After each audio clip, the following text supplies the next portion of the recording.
Hello everybody, and welcome to another episode of Spirit of Justice.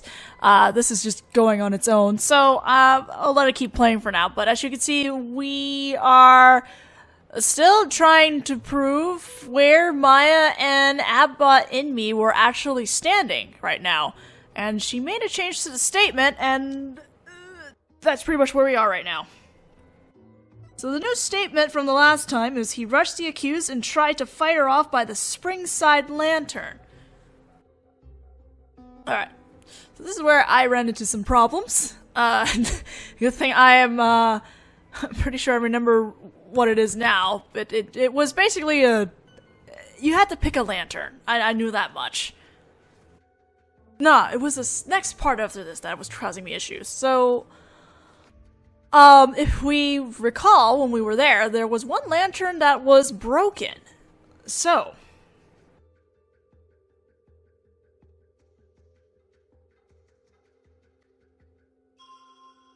this one here is blowing in the wind.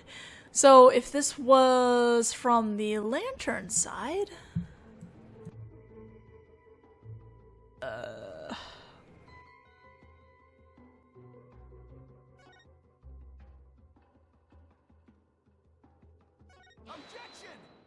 okay, good. Ugh. Your benevolence! I found a new contradiction. You did? No doubt it is but another of your vile attempts to slander my insights. Nope. Take a good look at what the victim saw. It just might change your mind. The lantern flame behind the accused was flickering. There is nothing unusual about that, especially as the wind had stirred. No, that's where you're wrong. If the accused had been standing in the spring,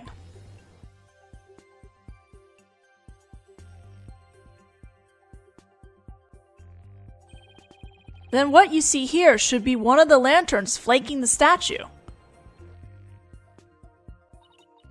I fail to see your point. My point is, something is wrong here. The two lanterns flanking the statue were both outfitted with glass wind guards. So neither lantern's flame should have been flickering in the wind in the first place.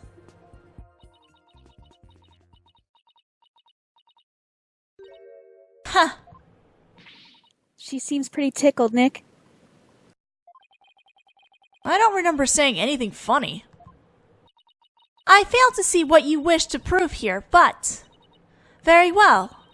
I shall refine the vision and reveal the truth for all to see.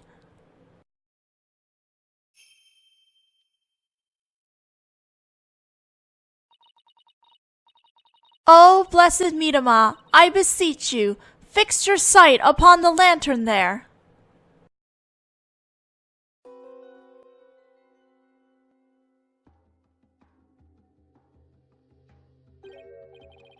Huh? That lantern doesn't have a wind guard on it. And rightly so. For the wind guard was removed to reveal the sacred flame within for the rite of fire.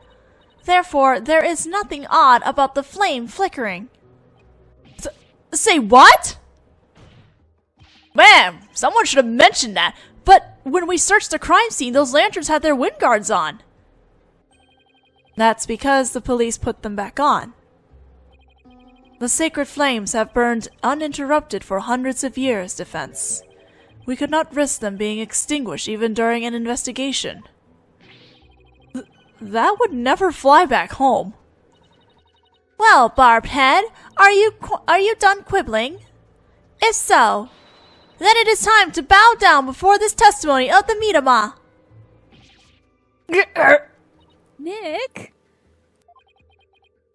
Don't worry, Maya. I'm just getting started. Alright, let's go over everything we know so far. Maya was wearing Lady Kira's robes and standing in the spring.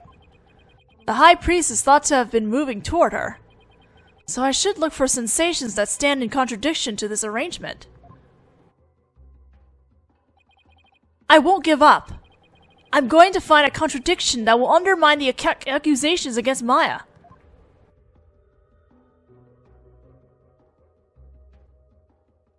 Okay, with the lanterns that have been sharpened, that means we can see the other ones. So. I believe this is the one that we needed to see. Let me make sure. Let's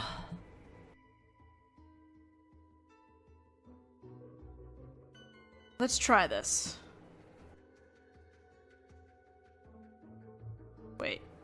Let me see where the other lights are.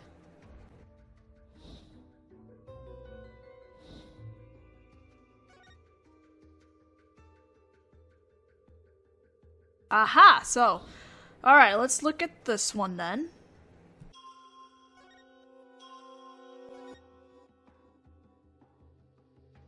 Objection! Those are two different lanterns. What could this possibly mean? That lantern clearly contradicts the inside. But this contradiction will overturn the entire case I've been building. Are you alright, Mr. Wright? 1 minute you shout out, and the next you fall silent. Perhaps it is like the bellow of one who is barreling down a hill with no way of stopping. Is that not right, Prosecutor Savmahi?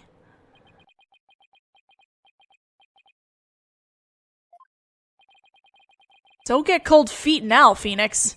Even if this overturns the entire case you've built so far, the only way is to keep moving forward, because that's where we'll find the truth. Sorry, but I'm not barreling down a hill. In fact, I'm in full control of everything with the indisputable contradiction I found. Is that so? The lantern behind the accused clearly, no, blatantly contradicts your insight. Does it now? One of the lanterns on the entrance side of the inner sanctum was broken, and if you watch what Abbott and me saw in his final moments,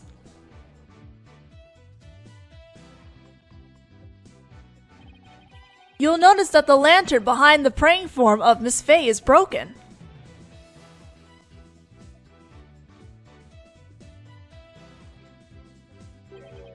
The lantern behind Lady Kiera, however, is still intact. In short, we are seeing two different lanterns in this seance vision. How could this be? And even if it were so, how could that contradict my insights?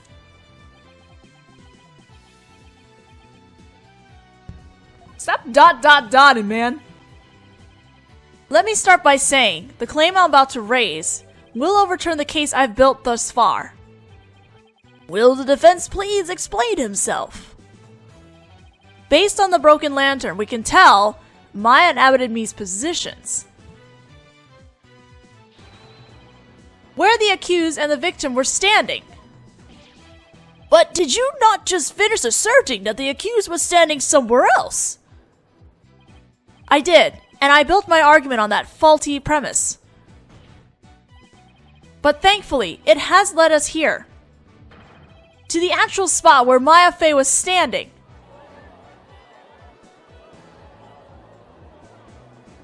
Rubble. I must say, if the defense keeps changing its assertion in such a capricious manner, its credibility may come into question. I'm willing to take that risk, Your Majesty, because I believe this will be the last time. I'd like to start by pointing out the actual spot where the accused was standing. Very well. Show us where you now believe the accused was actually standing. Based on the location of the broken lantern, where was Maya really standing? She hadn't even moved.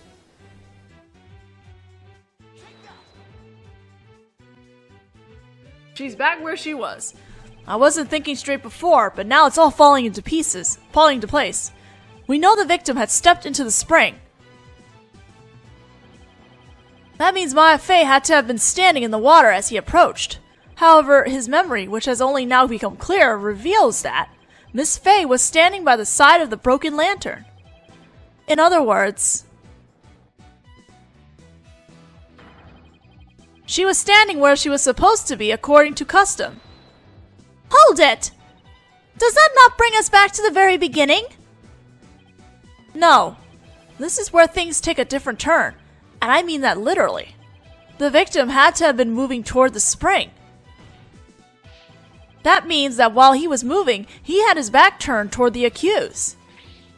What's this? Do you mean to say the victim turned around during the rite? But such an image appears nowhere in the seance vision. Actually, it does appear. It's just that no one noticed until now.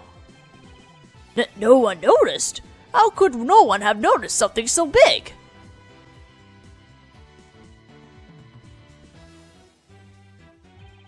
There was a moment when the scripture the victim was holding was all we could see. Thanks to that, none of us could tell that he was, in fact, turning around in that moment.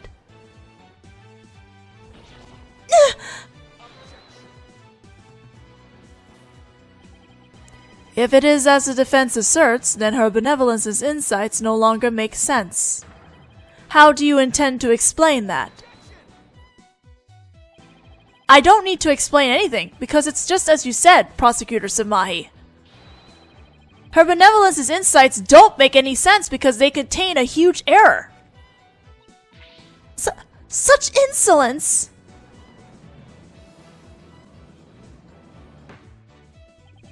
A huge error, you say? Do explain. The huge error is... The order writes a crime scene, the number of people there. It's always a third person! I believe this is what happened at the scene of the crime. The victim was reading a sutra when suddenly he sensed someone behind him. He immediately looked back to see someone dressed as Lady Kira standing there. Wishing to see who it was, he approached the robed figure. That's when he was stabbed. This cannot be! Oh, but it can, and it is. The insight stating the accused stabbed the victim is wrong. And that is the real truth lying behind this testimony of the dead. Pokanga!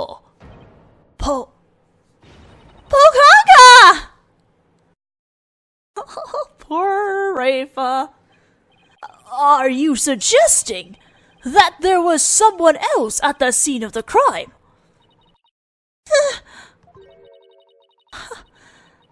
Have I misunderstood the voice of the Midama yet again? This cannot be! Rafa! Such dramatics. That was a close one. But I managed to divine the true meaning behind the seance vision somehow. I should add these new facts to the court record.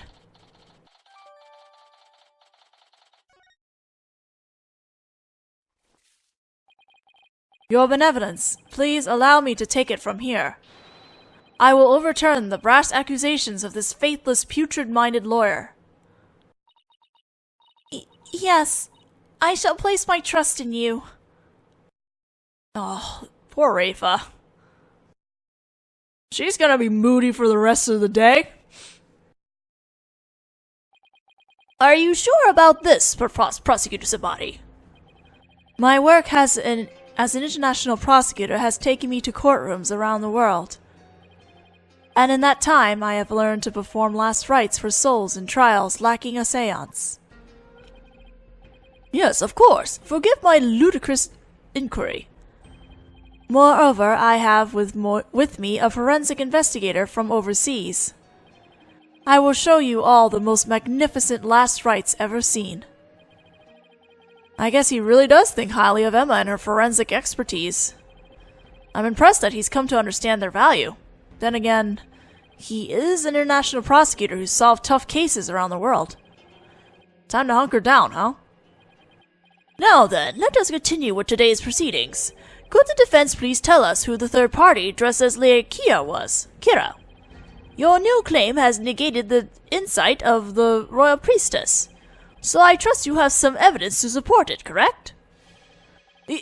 Yes, of course. This third party must have really wanted to kill the high priest. I might be able to identify who it was if I have evidence of their murderous intent. Well, we're waiting, Mr. Wright. The evidence that can reveal the identity of the third party is this. I believe it's Lady Kira's warning. If I can find it.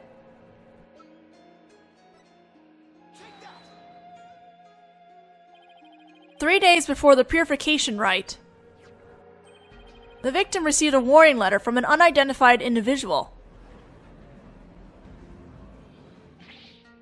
He did? Whoever sent it clearly meant to threaten the High Priest. The letter said, "Do not perform the rite," but the rite went on as scheduled. I believe that is why the High Priest was murdered. Who do you suppose sent that letter? A person with something to hide. The rebel hunter disguised as Lady Kira herself.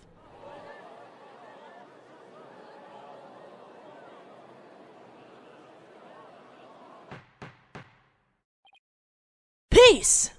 I don't understand. I had heard that Lady Kira, that has been in the news of late, only hunted rebels. If so, why would she have killed the High Priest? Excellent question. Maybe it would help to think of it this way. What if the High Priest had secretly been a rebel? The High Priest? He couldn't possibly have been a rebel. Why do I always make the audience like British? Or some really bad British? The High Priest, a devout follower of Koreanism, a rebel. Do you even comprehend the blasphemy of which you speak? Well, do you? I too found it hard to believe at first. But as I continued my investigation, it started to become more and more plausible. The third party was the rebel hunting Lady Kira, and the High Priest was a rebel. Your mockery of Koreanism, no. Of the kingdom of Korean itself knows no bounds. Whoops. That shameless pohunkin lawyer! He's making a mockery of our religion!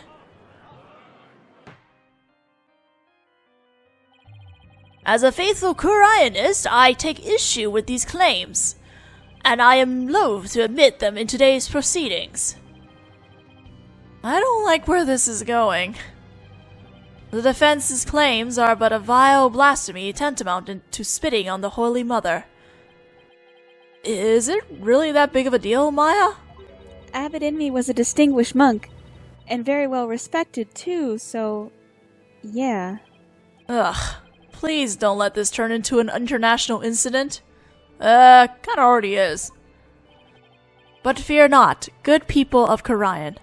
The rantings of this putrid-brained lawyer who seeks to sully the soul of the deceased shall come to no avail once I conclude these last rites. The prosecution's assertions that the accused killed the victim remains unchanged. But the victim was stabbed in his abdomen. How is that possible when he had his back turned toward Miss Fay? Someone else must have killed him. Are you sure about that? You may have invalidated the seance, but do not let it go to your putrid head. The karmic flow of this trial is, as yet, still in my hands. How can he be so confident? Something has occurred to me, you see. And your allegations of a third party are but a deluded fantasy. And I shall prove that by calling a new witness to the stand.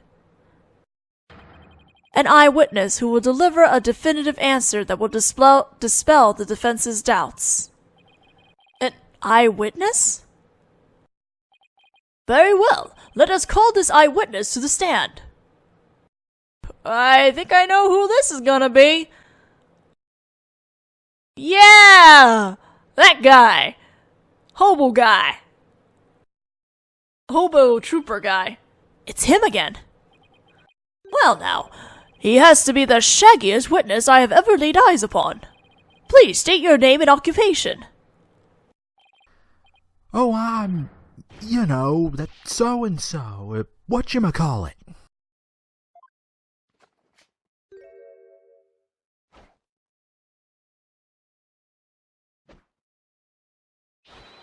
Anonymous TBD. At least that's what they've been calling me. Oh my god. TBD? As in, to be determined? Can't you just tell us your real name? The witness has suffered a blow to the head, rendering him amnesiac. Therefore, I named him Anonymous TBD in my report, but he thinks TBD is part of his name. You're letting Amnesiac testify? Have no fear, I have already questioned him at length. While it is true he has utterly forgotten his name and past, his memory of what he witnessed is still very much intact. Considering the dearth of information, any new knowledge may be of help. Therefore, I will permit his testimony. Now, Mr. Emus, please tell us what you saw. I can't believe this. Why is this happening? I feel like a headache coming with his testimony. The night of the murder. That night, I was up at the top of Mount Pony Pony, the mountain next to the inner sanctum. I hate crowds, so I climbed up there to pray in peace. I know it's a no-no, but since there was no one around, I used my binoculars to spy on the right at the inner sanctum. That's when I saw the accused stab the high priest with a dagger. From all the way over there? There's no way you saw Miss Faye stab the victim with a dagger. I swear I don't know what he's talking about. Or don't remember, at any rate. Mount Pony Pony. Pawnee Pawnee? Mount Pawnee Pawnee. The beautiful mountain that is also known as the Little Sanctum. I'm gonna call it Pawnee Pawnee because Pony Pony sounds bad. They must be talking about that smaller mountain from the poster. Mr. Emus, I was wondering. What can I do you for? The inner sanctum lies at a high elevation where clouds and fog can obscure the view. Are you sure you were able to see what happened when from the mountaintop next to it? Good point. His Majesty raises an excellent question. Well, Mr. Emus? On the day in the right, there wasn't a cloud in the sky. I had a perfect view. If you don't believe me, check the weather forecast in the paper that day. Nick, don't we have the newspaper for that day? Yeah, let's take a look.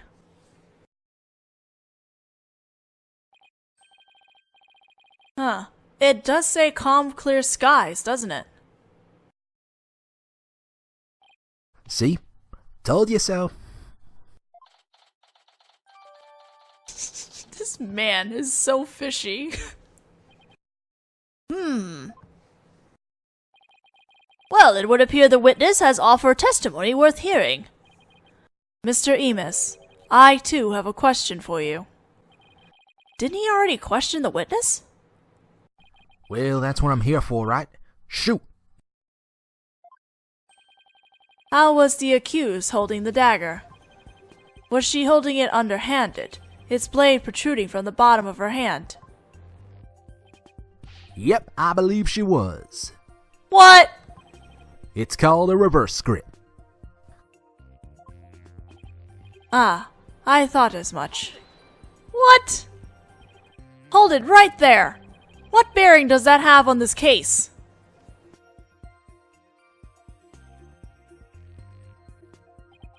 Cease your interruptions, you putrid-headed lawyer. Do you not see the significance in how the blade was held? Why don't you enlighten me, oh enlightened one? Ooh!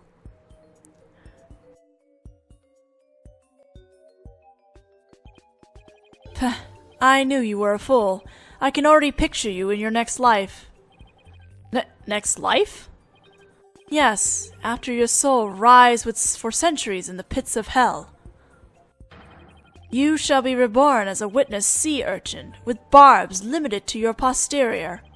You shall live a short, inconsequential life, only to be brutally devoured by a sea otter. That was a bit excessive. I simply asked what the dagger grip had to do with the case. Now pay attention. How the accused held the dagger is of vital importance. With such information, we can infer exactly what actions she took.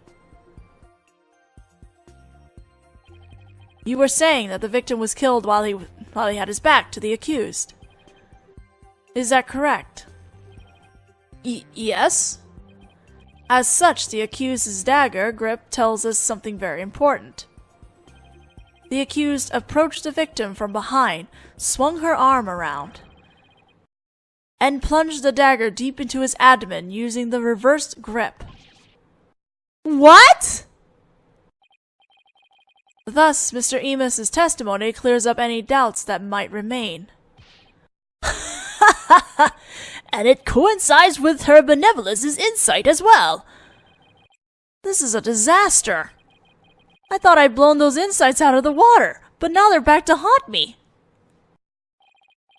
Now then, the defense may cross-examine the witness. Alright, we'll do the cross-examining in the next video, because we still got a little bit of time, but I don't want to start mid through this and then stop in the middle of it. So, I'll see you guys in the next video.